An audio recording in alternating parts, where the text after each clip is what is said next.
Bago tayo magsimula, huwag kalimutan mag-like at subscribe. Kinabukasan, habang maaliwalas ang sikat ng araw, isang grupo ng mga mararangyang sasakyan na nakaparada sa ilalim ng utos ni Yang Jiangyol. Gusto niyang ang buong grupo ay dumaan sa iba't ibang ruta patungo sa target location. Mula roon, maraming sasakyan ang gumalaw ayon sa kanyang mga utos, habang sila ay papaalis maraming spiya na mula sa iba't ibang bansa ang nakamasid sa kanila. Sa bintana ng isang gusali makikita ang isang babaeng may hawak na binokular. Mahigpit niyang sinusubaybayan ang grupong papaalis sa pamumuno ni Yang Jiangyol. Siya pala si Yulia, isang agent mula sa Russia. Inuutos niya sa kanyang kausap na simulan na. Sa kabilang kanto ng kalye, may lihim ding nanonood sa kanilang mga kilos. Ito ay isang espiya ng Chino. Siya si Wang Siwan, sinabi niya sa kanyang kausap na simulan na ang operasyon. Bukod sa Russia at China, isa pang lalaking may mahaba at singkit na mata mula sa Japan. Siya si Sadamaru Satoshi, agad niyang niyaya ang kanyang mga kasamahan na umalis na sila. Habang mabilis na tumatakbo ang kanilang sinasakyan, makikita si Yang Jiangyol na malalim ang kanyang iniisip. Lumipat tayo sa base militar kung saan makikita ang mga sundalo na nagtitipon at sa gitna at may isang lalaki na nakatayo. Pagkatapos maririnig ang isang napakalakas na dagundong na parabang inatake ang lupa, na dahilan upang lumabas ang makapal na usok. Kaya mukhang takot na takot sila dahil sa kanilang nasaksihan. Pagkatapos makikita si Siyaong na hiniwa ang lupa, kaya pala natakot ang mga sundalo, kaya sinabi niyang wala akong kailangan sa inyo, huwag kayong gagalaw kung ayaw niyong mamatay. Kaya tinitigan sila ni Siyaong ng may seryosong ekspresyon. Pagkatapos ay tinawag ni Han Jae-hon si Siyaong, at sinabing halika na pinaandar ko na ang makina. Na agad namang sinunod ni Siyaong. Kaya agad na tinanong ng piloto si Siyaong kung saan sila pupunta. At hinulaan niya ang sagot sa Shinjin headquarters ba. Ngunit mali ang kanyang hula, kaya sinabi ni Siyaong na sa Blue House tayo pumunta. Na agad namang ikinasimangot ng kanyang mukha at sinabing na naman. Nang makita ni Siyaong ang kanyang ekspresyon, ay agad niya itong tinitigan ng may seryosong ekspresyon. Kaya napapabuntong hininga na lang si Han Jae-hon dahil wala siyang magawa kundi sundin ang gusto ni Siyaong. Pagkatapos ay kinontrol niya na ang helicopter at lumipad palayo, naiwan ang mga sundalong walang magawa kundi manood habang ninanakaw ang kanilang helicopter. Sa CIA headquarters, kung saan pribadong tinawag ng maitim na direktor si Paul upang tanungin muli kung sigurado siya na hindi sila dapat makisali sa pagprotekta kay Big Shayon. At nakangiti niyang sinabi na hindi na kailangan. Kaya agad na sinabi ng direktor, sigurado ka ba? Mahalaga siya kay Mr. Tak. Kaya kumpiyansang sinabi ni Paul na meron tayong pamilya ni Tak na nasa ilalim ng ating proteksyon. At saka, si Tak mismo ang humiling sa akin na protektahan sila ng gobyerno ng US. Kaya sinabi ng direktor na alam ko. Ngunit ang mga bastos na mula sa ibang mga bansa ay nasa isang baliw na pangangaso para sa kanya. Handa silang gumamit ng puwersa. Habang tayo ay nakatayo lang dito habang walang ginagawa.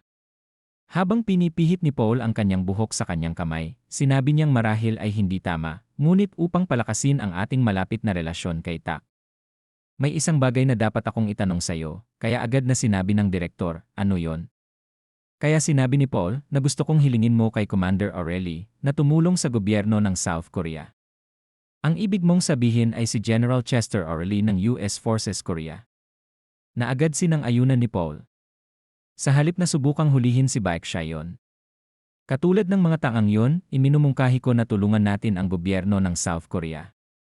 Kaya agad na sinabi ng direktor na bakit natin sila tutulungan.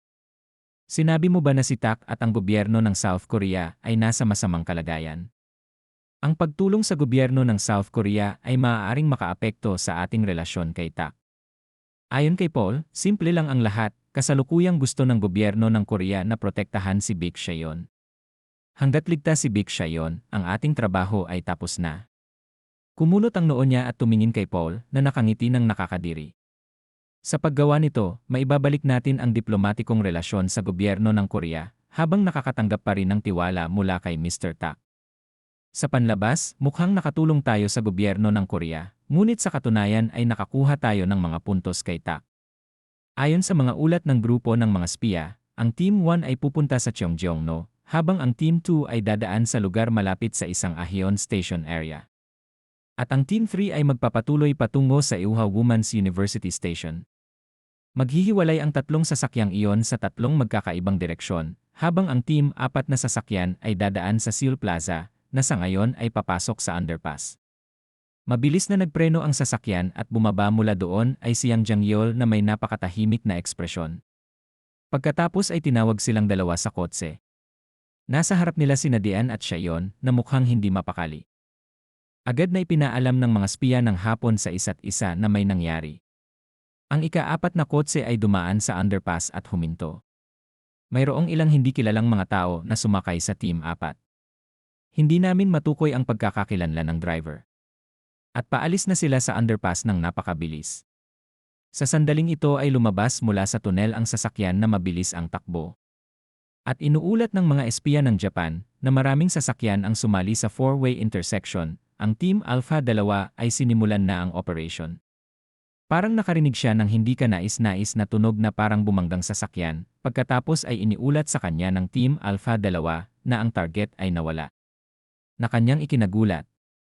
Ang sasakyan ng mga kaaway ay humaharang sa aming dinadaanan, kami ay nasaraduhan. Ang mga tauhan ni Jangyol ay lahat bumaba sa kotse at tinitigan ang mga tao sa loob, malinaw na natuklasan ang plano ng mga espiya, ikinulong ang lahat ng mga aksyon, hindi pinapayagan silang magpatuloy sa paghabol.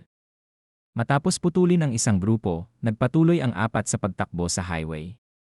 Umupo si Dian sa likod at tahimik na nagtanong, maaari ba natin silang malagpasan ng ligtas?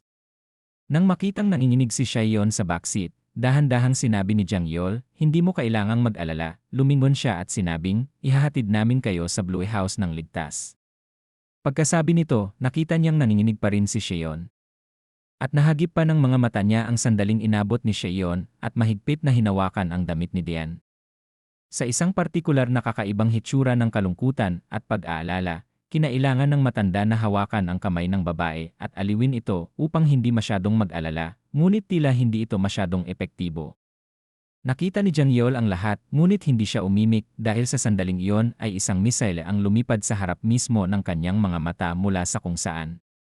Ito ay malinaw na inilunsad mula sa harap na direksyon at nakatutok sa kanilang mga sasakyan. Naikinabahala ni Jangyol, ngunit hindi sila sigurado kung alin sa 5 sasakyan ang tunay na target, kaya pinasabog nila ang una sa kanan. Nagliyab ito sa ibaba, pagkatapos ay lumipad sa malayo ang sasakyan, itinapon ng ilang dosenang metro ang layo, nagpagulong-gulong pa ng ilang beses hanggang sa madurog ang sasakyan at tuluyang huminto sa kalsada, na lumikha ng napakasamang ingay. Bagamat ligtas na nakaupo si Shayon sa kotse, mahigpit niyang hinawakan ang kanyang mga tainga at makikita ang malaking butas sa lupa kung saan tumama ang misal. Habang si Jangyol ay nahirapang paniwalaan, ang mga baliw na ito, naglakas loob silang gumamit ng misal sa gitna mismo ng kabisera ng lungsod. Hindi ba nila kailangang malaman kung ano ang diplomatikong relasyon at gustong magsimula ng digmaan? Habang pinag-iisipan niya ito, lalo siyang nagalit na gusto niyang patayin ang lahat. Biglang sumugod sa driver at hinawakan ang kanyang outer jacket, at pasigaw niyang sinabi na, ano pa ang hinihintay mo, patakbuhin mo na agad niya namang sinang-ayonan. Sa puntong ito, tinapakan niya ang accelerator at sumugod pasulong ng napakabilis. Kaya kumapit sila ng mahigpit sa sasakyan, habang si Shayon ay nakahawak sa kanyang tainga.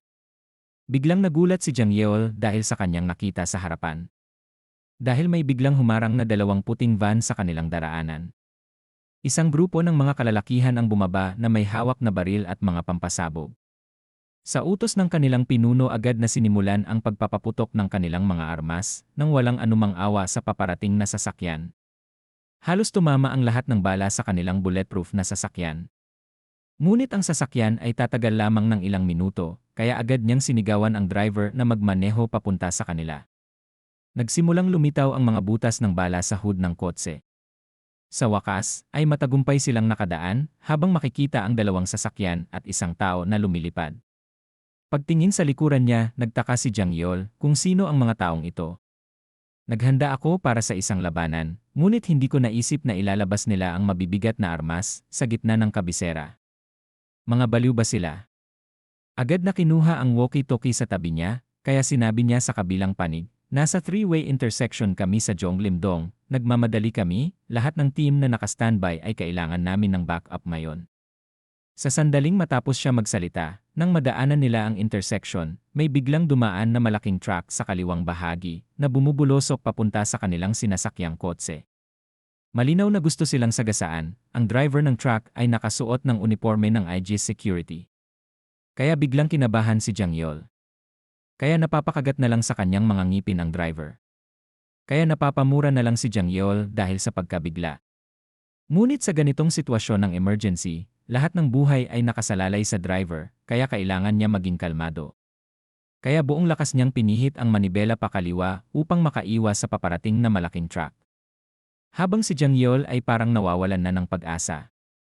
Ngunit sa kabutihang palad, ang kotse ay nakaiwas sa tamang oras. Bago pa bumangga ang truck sa kanila. Kaya agad na pinalihis ulit ng driver ang manibela pakanan para iwasan ang grupo ng IG security habang pinagbabaril sila. Kaya agad na binilisan ng driver ang takbo ng sasakyan habang pinapaulanan sila ng mga bala sa kanilang likuran. Makikita ang maraming walkie-talkie na nakalapag sa mesa habang inuulat ang balita na sinimulan na ng Britain at France ang ganitong paraan at ang mga Hapon ang unang kumilos. Kasalukuyan silang nakikipag-away sa mga tauhan ng National Intelligence Service. Mukhang humarang ang mga insik, kaya nakatuon ang aming mga mata sa kanila. Habang nakikinig sa mga ulat mula sa walkie-talkie, siya ay lumingon sa kanyang likuran. At sinabi niyang, ano ang dapat nating gawin? Tahimik lang sa likod si Joy ang wala siyang sinasabi. Maya-maya, sa wakas ay nagsalita na rin siya. Hindi pa ito ang oras. Sa ilang mga punto, nagsimulang makaramdam ng pagkainip si Sangpil.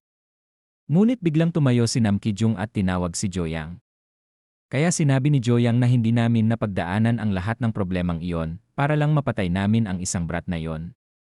Ang tinatawag na Baek siya iyon o kung anuman ang pangalan niya. Nanatiling tahimik ang natitirang 4 na tao sa kwarto, hindi naglakas loob na makipagtalo, patuloy na nakikinig sa kanya na nagsasabing, ang gobyerno ay hindi maaaring maging walang kakayahan na hindi nila maprotektahan ang isang babae. Dapat magawa nila yon at least. At kung mabigo sila, nangangahulugan ito na sila ay isang grupo ng mga walang kwenta. Sa pagtingin sa mga lalaking naroroon sa silid, malakas na sinabi ni Joyang sa kanila na, ngayon patay na si Tak Seyaong, magiging laylo muna tayo sa ngayon. At kapag naisip ng lahat na tapos na, papasabugin natin sila hanggang sa magkapira-piraso. Maging ito man ay si Baek Siayon o si Jang Yong-hyo. Mamamatay silang lahat. Biglang umalinggaw ang tenga ni Agent Yulia sa nanginginig na boses ng kanyang kasamahan. Sabi mo si Tak lang ang banta sa atin sa Korea. Nagulat siya at hindi niya alam kung ano ang ibig niyang sabihin ng kanyang kasamahan. Kahit na nahihirapan matapang niyang tinanong kung sino ang mga halimaw na nasa harap niya. Nagngangalit si Jiang Yol sa galit, mukhang wala ng paraan para madala ang 2 taong ito sa Blue House. Sa kasalukuyan, ang kanilang kotse ay napapaligiran ng napakaraming mga miyembro ng IGs habang nakatutok ang kanilang mga armas sa kanila. Handang magpaputok anumang oras. Sa isang mataas na gusali sa rooftop makikita ang isang lalaki na tahimik na nagmamasid sa nangyayari sa ibaba. Ibinaba niya ang kanyang binokular at narinig ang isang boses mula sa kabilang linya na tinatanong kung hindi ba natin kailangan ng pagbabago ng mga plano. Ang sitwasyon ay mukhang mas mapanganib kaysa sa naisip ko. Maaga pa naman, ngunit maaaring kailanganin nating sumulong sa ating mga plano. Pagkaraan ng ilang sandali, nagpasya si Kong Yun na ibigay ang utos sa kanyang mga nasasakupan. Bigla siyang nakarinig ng ingay sa ibaba at agad na lumingon, iniisip kung sino ang mga taong iyon. Isang grupo ng mga tao na may katamtamang laki, ngunit may punit-punit at madugong katawan ay naglalakad ng sunod-sunod na parang mga zombie patungo sa harapan ng sasakyan na kasalukuyang target ng lahat. Pagkatapos may nahulog na isang bagay, isang injection, kung saan kakatapos lang gamitin, hindi na nila kailangang gumamit ng mga armas, kahit na nasa harap nila ang IG security team na patuloy na nagpapaputok sa sasakyan nila Jiang Yol. Ang front windshield ay nagsimulang mag-crack, na nagbigay pangamba kay Jiang Yol. Kung magpapatuloy ito, hindi magtatagal itong bulletproof glass. Matapos barilin ang unang round, pinalitan nila ang magazine ng bago at nilapitan ang kotse habang nakatutok pa rin ang kanilang mga baril sa mga tao sa loob, handang pumatay anumang oras. Kahit na napapalibutan sila ng mga tauhan ng IGs sa labas, si Dean ay tila kalmado pa din sa mga sandaling ito. Habang si Seyon ay nakahawak pa din sa kanyang ulo. Habang nakatutok ang kanilang mga armas sa sasakyan, may isang tauhan ang sumisigaw at inutusan ang lahat na mabilis na bumaba ng sasakyan. Sinulyapan ni Chaiyon ang taong iyon na naiinis ang mga mata. Maya-maya ay nakarinig sila ng malakas na pagsabog mula sa likuran at sigawan ng mga tao na kanilang ikinagulat. Dahilan para mapalingon ang mga miyembro ng IGs. Napansin din ng seguridad ng IGs ang isang bagay na hindi karaniwan, ngunit walang nakakaintindi sa nangyayari. Nataranta ang mga tao sa sasakyan. Ang matandang si Dian mismo ay hindi alam kung ano ang mga taong lumalapit. Tanging si Jiang Yo lang ang ngumiti sa kasiyahan. Sa wakas ay narito na sila. Kaya sinabi ni Jiang Yo sa kanyang driver, kapag nagbigay ako ng signal patakbuhin mo agad ang sasakyan. Na agad din namang sinang-ayunan ng driver. Ngunit ang pinagtutuunan ngayon ng pansin ng mga miyembro ng IGs ay mga kakaibang figura na lumalabas sa usok. Makikita ang kamay ng isa na duguan na parabang hindi nakakaramdam ng sakit at punit-punit ang damit. Pagkatapos ay ipinakita na nga ang mga kakaibang tao na may lumalabas na mga ugat sa kabilang side ng kanilang mukha. Kaya biglang natakot ang mga miyembro ng IGs parabang nakita niya si kamatayan. Kaya agad na inutusan ang lahat na magpaputok ng kanilang mga baril. Hinawakan ang bangkay ng isang miyembro ng IGs na kanilang napatay, ginamit ng isa ang katawan bilang pangharang sa mga bala ng IGs. At pagkatapos ay sabay-sabay na sumugod ang lahat at dumiretso sa gitna. Kaya takot na takot ang lahat dahil walang magawa ang kanilang mga armas. Nakita niya ang papalapit na atake ng lalaki, bago pa man siya makapag-react ay biglang tumalsik ang kanyang mga dugo at ang kanyang baril sa ere. Nakita ni Dian at ni Chaiyon, pinatay ng isang babae ang miyembro ng IGs gamit ang isang kamay, bumulwak ang dugo nito at tumalsik sa salamin ng sinasakyan ni Chaiyon na kanyang ikinamangha, habang si Dian ay hindi makapaniwala. Kung nagustuhan mo ang video na to, huwag kalimutan mag-like at subscribe para updated ka lagi sa mga bago nating video.